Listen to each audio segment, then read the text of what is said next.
Малко усъвършенстване на студиото ни, да видим колко е добре и как да го настроим да е още по-добре. Наскоро един приятел ме попита как да си менежирам времето. Аз му отговорих доста нестандартно. Съвет, който му дадох на него, ще го запазя за друго видео, защото е много хубав съвет. За това видео ще допълня стария ми съвет към моя приятел с още ново инфо, с което той да стане мега машината. Защото в крайна сметка имаме един живот. И смятам, че едно от най-хубавите неща, които можем да направим за този един живот, е всъщност да направим много неща. Защото живота е кратък. Не знам моите зрители на каква възраст сте, дали на 60 или на 30 или на 20 или по-млади сте, но ако сте от по-младите, тази идея, че бързо свършва живота, още не ви е съвсем доизгладена и може да ви се струва малко странно това, което казвам, но като дойдете 28-та ви годишнина, ще разберете. Всички разбират горе-долу тогава. Но нека все пак да го направя по-ясно за някой от вас. Когато бяхте на 12, да речем, си мечтаехте как на 18 като станете, ще почнете да пътувате, ще правите толкова много неща, най-накрая ще сте свободни, ще си правите пари, ще си ги харчите както искате и така нататък и така нататък. И тогава на 12, когато бяхте, 18 ви се струваше векове далечина. Сега обаче сте на 18 и не знаете кога мина това време. Става все по-бързо. Когато станете на 28, ще няма може да преброите дори кога са минали годините от 18 до 28. И е така, малко като секунди минава живота и не е възвръщаем. В смисъл, нещата, които правите в момента на 18, пределят нещата, които ще може да правите, когато сте на 28. Тоест, аз ако бях на ваше място сега и бях на 18 и имах това знание от това видео, което ще споделя сега с вас, тогава на 18 щях да правя нещата, които знам, че ще ме докарат до това да съм свободен да правя нещата, които искам да правя, когато съм на 28. Тоест, примерно ако сте на 18 сега и помислите за 28-та си година какво ви се прави тогава и примерно решите, че на 28 искате да започнете семейство или искате да пътувате през целия свят и някакви такива неща, дали ще можете да го направите или няма да можете да го направите, изцяло зависи от това какво правите сега, когато сте на 18. Ако сега, когато сте на 18, купонясвате по дискотеки или гледате филмчета по цял ден и играете компютърни игри, мога да ви гарантирам, че на 28 няма да можете да направите това, което искате. И за да го направя още по-ясно, нека да го кажа така. Свободата ви на 28-та годишна възраст ви е единствено ограничена от действията, които правите в момента, когато сте на 18. Така че моят съвет към вас е: действайте много умно и целенасочено, защото това зависи дали ще се чувствате свободни и щастливи, когато сте на 28. И също за 38 ще се чувствате толкова свободни и щастливи, за колкото сте действали, когато сте били на 28. И така нататък, и така нататък. Надявам се, че сме на една страница сега и всички искаме да действаме повече. Как да го направим обаче? Сигурен съм, че всички от вас сте усещали онова чувство на дразнение, мързел, неприязъм, трудно ставане, нежелание да станеш, и то още от сутринта. Денят ти започва, знаеш, че искаш на 28 да си свободен да правиш точно нещата, които ти искаш да правиш, но просто си на 18, събуждаш се и не ти идва никаква мотивация. Какво правим? Правим следното. Конструираме си деня и мислите, така че да се чувстваме като войни. Какво има предвид като войни? Живота трябва да го погледнем като войни. И истината реално е, че живота е битка, живота е война. Затова на много не им харесва и затова на много хора не успяват, защото късно осъзнават, че живота всъщност е битка, не е даденост, не е подарък в смисъл на това, че всичко, което ти се иска, ще ти бъде подарено. Може би има някои доста разглезени от вас, които през целия си живот сте получавали всичко, което сте искали, само като повикате мама и тата. Или гаджето. Това няма да продължи още дълго време, ако въобще продължава все още. И е много важно да разберете още от сега, че това е така и че живота е битка, защото колкото по-бързо го разберете, толкова по-бързо ще може да влезете в мисленето, че вие сте войни. Сега, живота е битка. Ако искате да имате кариера трябва да извоювате диплома или някой завършен курс, да имате професионалните умения за вашата кариера. Ако искате да имате семейство, трябва да си извоювате жена или мъж. Това също е битка, защото има много жени, но има и много мъже. И също и обратното. Има много мъже, ама има и много жени. И това дали ще имаш мъж или жена, много зависи от това колко си способен да се бориш за това, което искаш, за любовта, която искаш. Разбира се, зависи от много други неща. Може да гледате някои мои други стари видеа за относно любовта. Отново ще говоря някой път, но това не е в момента. Кариера.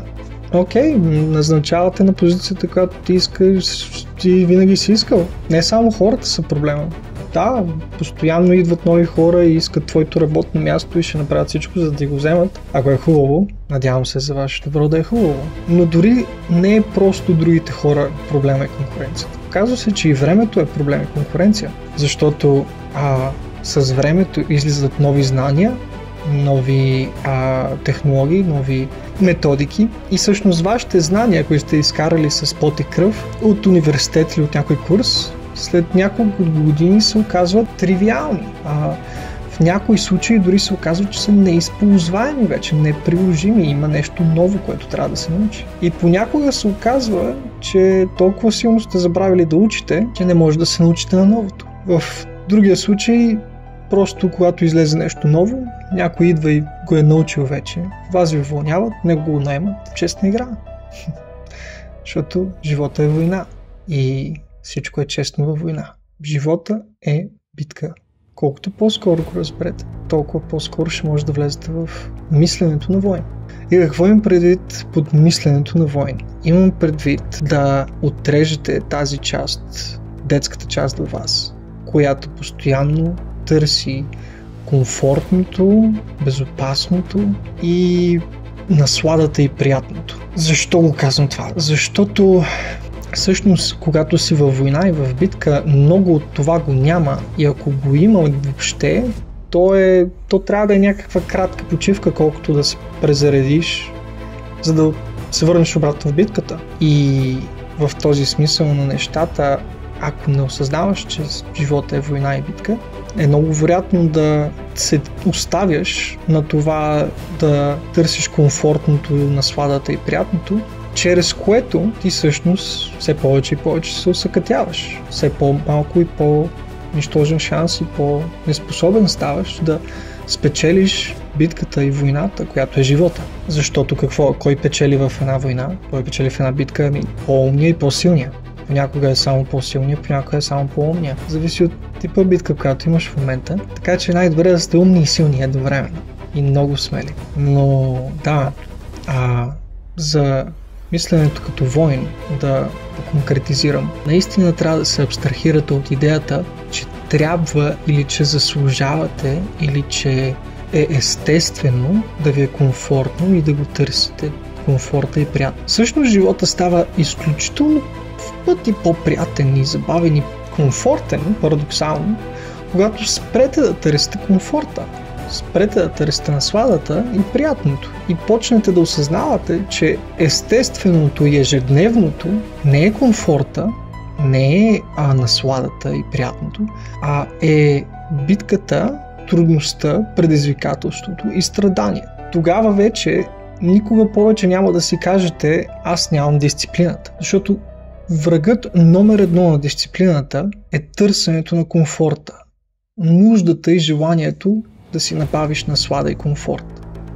Когато елиминирате това от мисленето си и влезете в мисленето на войн, тогава вече няма да имате проблеми с дисциплината. Тогава вече ще сте приели, че ежедневното означава болка, означава трудност и предизвикателство. И всъщност комфорта и приятното е само нещо като сайдквест или на български нещо странично, нещо, което може да си извоювате от време на време, но не може да оставате в него завинаги или за дълго време, както сте могли, когато сте били бебенца и сте спинкали в отробата на майка си и после деца когато сте били и хранени и обгрижвани от мамето и татето. Това е проблема всъщност от една страна на днешното време и на маменцата и татенцата, че създават прекалено много комфорт в живота на децата им, а не ги предизвикват достатъчно. Заради което много от вас са се научили, че комфорта е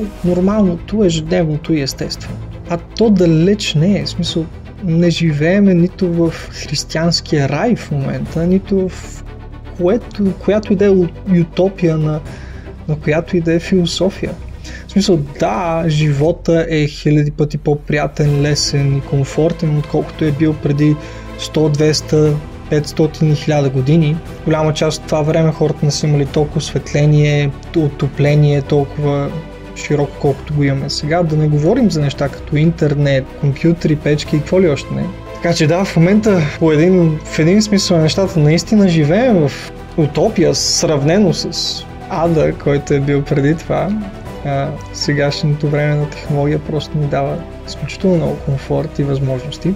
Но комфорта, поради естеството на света и живота, все пак остава не като нормата, не като ежедневното и нормалното и естественото, а остава като нещо, за което трябва да се борим всъщност. А естественото и нормата е именно трудността, болката и предизвикателството. И как го разбирате това? Ами, можете ли още, сега да речем сте на 18, можете ли още 20 години да лежите върху мама и тата и техните пари? Може би някои от вас могат, но в един момент ентропия и неща, мамето и татето няма да са там. Тогава какво правите? В най-добрия случай, да речем, ако през цялото това време сте лежали на техния гръб, най-добрият случай, да речем, държавата известно време ще ви издържа по някакви програми, но тогава вече няма да сте въобще на този комфорт, лукс и наслада, качество на живот, на което сте били, когато мамето и тата са ви издържали. В този смисъл нещата говоря именно, че комфорта, насладата и тези неща, те с времето ние биваме ограбени от тях, освен ако не се борим за тях ежедневно. И то точно това е. Ако ти трябва ежедневно да се бориш за комфорта, насладата, това означава, че те не са естественото, те не са ежедневното, а те са нещо, което печелиш в резултат на битка. Значи битката е ежедневното. Трудността, предизвикателството, болката, това е ежедневното. В този смисъл нещата, влезте в съзнанието, мисленето на войни. Война не става от леглото с мисълта искам да се скрия под завивките още 5 минути или мога да си поспя още 1 час днеска допълнително, защото да речем не съм на работа или нещо такова. Не, война става, подготвя се веднага за война, като направи може би няколко лицеви опори, за да си събуди тялото, след което яде, след което подготвя и прави плана си за деня и се подготвя за деня си, като си избира доспехите, оръжията, тренира, за да може неговите умения да не залинеят, а напротив да стават все по-добри и по-добри, защото какво? Защото живота му зависи от това. И докато това е в някакъв смисъл абстрактно в днешното време, защото няма доспехи, няма мечове и съм доста значително по-малко живото застрашаващите събития, които може да ни се случат в живота поради естеството на 21 век, то абстрактно дори да е, всъщност е абсолютно вярно, просто е символично, но остава абсолютно вярно, защото в крайна сметка трябва да се подготвите за работа, трябва да се борите за работата си, трябва да си планирате кариерата, трябва да си планирате живота и така нататък. Така че всъщност естеството на война, мисленето му, то остава абсолютно релевантно дори в днешно време и в което и да е време, дори в времена на пълен мир.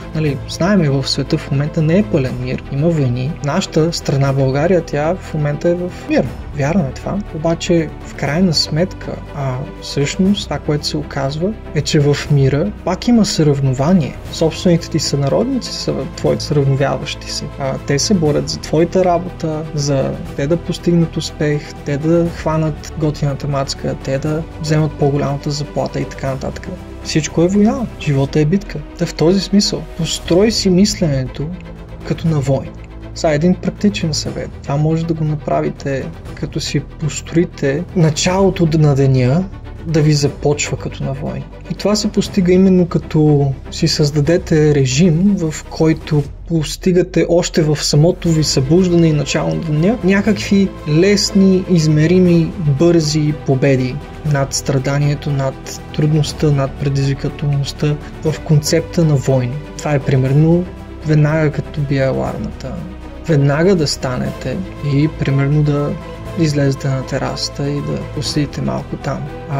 Не облечени така, че да ви е супер топло, малко да ви е студенко. Да чувствате елемента на трудност, елемента на болка. Тук като казвам болка, моля ви никой от вас да не прави някакви мазохистични неща, като това да се самонаранява. Съвсем нямам това предвид и това е нещо, което никой от вас не трябва да прави. Никога никой не трябва да прави. Друг вариант е примерно веднага като се събудите, ставате и правите лицеви опори. Това пак е в контекста на войн, какво един войн ви правил.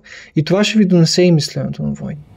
Трети вариант е примерно веднага да станете и да отидете да изтеглите един студен душ. Така отново, вие приспособявате мозъка си да мисли в контекст на войн, да мисли в контекст на това, което ви говорех, че света е битка, че некомфорта е основата и ежедневието, а битката е основата и ежедневието. Дискомфорта е естественото и очакваното, а не комфорта. Така като започвате да си започвате деня като войни, по какъвто начин решите да го направите, малко по малко ще се заформя във вас това мислене на войни. И колкото повече го мислите, колкото повече подобни неща правите, колкото повече се предизвиквате и затруднявате в добрия смисъл на нещата, не излишно или нещо такова, толкова повече ще влизате в мисленето на войни. И всъщност толкова по-естествена ще ви става дисциплината. И всъщност когато привикнете към това да ви е трудно, предизвикателно, в някаква степен смисъл болезнено, тогава въобще няма да имате трудност с дисциплината си. Тя ще е най-естественото нещо, което нямате нужда да викате, да градите или каквото и да е. Дисциплината ще ви е ежедневието. Надявам се да съм ви бил полезен днес. Потърсете ни в Facebook, в Waymaker, страницата ни, там публикувам ежедневно съвети за по-различни теми, най-различни теми. Намерете ни в Instagram, ново Waymaker, там може да намерите рилове и различни обобщения на нашите видеа в картинка и може да също така да ни намерите и в TikTok, където качваме кратки, ударни моменти от видеята ни. Може да забравям нещо, ако забравям нещо, съм сигурен, че в други видеа ще го допълня. Успех днеска, успех утре. Пожелавам на всички ви транзицията, т.е. прехвърлянето от мисленето на бебенце към мисленето на войн, да мине бързо, гладко и успешно. Чао!